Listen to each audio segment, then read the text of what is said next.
过来，若是要教会晓已经会晓讲晓读的人，文字是重点，因为对因来讲，文字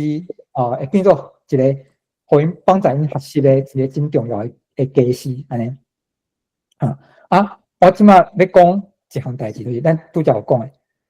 你袂使用汉字来教因台语，所以咱讲罗马字闪袂离，无法度唔教罗马字，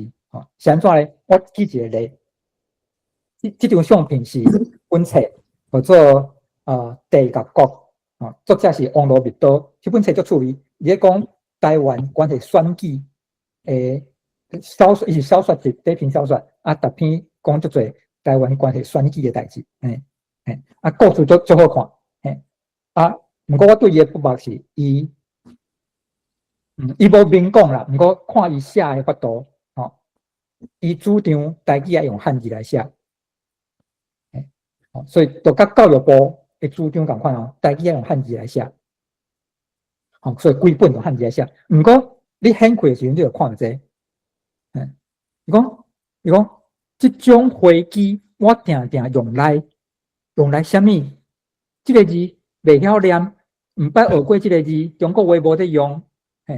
伊甲你讲，这里读作猫啦，用来猫肚背啊，比如讲讲倒边角有一卡叉烧啊，生果咸安怎？这个字敢是凶，还是安怎？有足侪无共款的念法，唔知要念倒一个音，伊才甲你讲，读作枪啦，枪青笛啊，比如讲这讲阿母当用药味啊底煎车莲菜，伊讲唔是，这唔是煎，这是砖。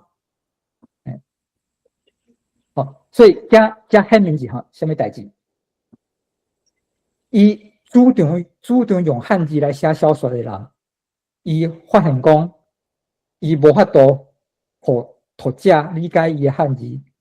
在表达什么，伊需要用罗马字来甲读者讲，迄个汉字安怎念，若无读者会误会。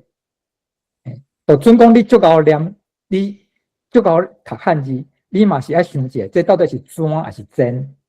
对不？所以已经主张全汉字来写小说啦，结果内底爱教罗马字的注音互你，这就显明一项代志啊，罗马字闪袂离啊，咱无可能完全无学罗马字，都会晓思想，还是会晓阅读，所以罗马字闪袂离，一定要学罗马字。我搁要讲白话字唔通放。